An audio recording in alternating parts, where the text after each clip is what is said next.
করবেন? কারণ নবী সাল্লাল্লাহু আলাইহি ওয়াসাল্লাম বলেছেন, রাতের বেলা সূরা বাকারার 3টা আয়াত যে ব্যক্তি পড়বে, সারা রাত যদি আপনি নফল নামাজ পড়তেন, যে নেকি হতো, এই 3 আয়াত পড়ার মাধ্যমে সেই নেকি হয়ে যাবে ইনশাআল্লাহ। ঠিক আছে? সারা রাত ধরে নফল নামাজ পড়া কি কষ্টকর না? এটা সবচেয়ে সহজ হচ্ছে আপনার সূরা বাকারার শেষের 3টা আয়াত পড়বেন, ঘুমিয়ে যাবেন, ইনশাআল্লাহ সারা রাতের নেকি আপনার আমলনামায় লেখা হবে।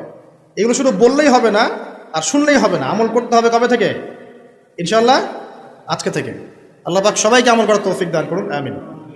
এরপর কি করবেন? এরপর 3 কুল পড়বেন। কয় কুল? 3 কুল। কোনটাকে 3 কুল বলে? বিসমিল্লাহির রহমানির রহিম, কুল হুয়াল্লাহু আহাদ এটা একটা, কুল আউযু বিরাব্বিল ফালাক এটা একটা, কুল আউযু বিরাব্বিন নাস এটা একটা। এই 3টা সূরা কার মুখস্থ নাই? এমন কেউ কি আছে যে এই 3টা সূরা মুখস্থ নাই? আছে? যদি থাকে তার গলায় দড়ি দেওয়া উচিত। যদি এমন কেউ থেকে থাকে মুসলিম সমাজে যার এই 3 কুল মুখস্থ নাই, তার গলায় দড়ি দেওয়া উচিত লজ্জায়। 3 কুল পড়ে ঘুমাবেন। 3 কুলের মধ্যে একটা সূরা ইখলাস, একটা সূরা ফালাক, একটা সূরা নাস। কি হবে এটা পড়লে? নবী সাল্লাল্লাহু আলাইহি ওয়াসাল্লাম বলছেন, দৃশ্য বা অদৃশ্য, মানে যা দেখা যায়, যা দেখা যায় না, এই দৃশ্য অদৃশ্যের জগতের কোনো ক্ষতি তাকে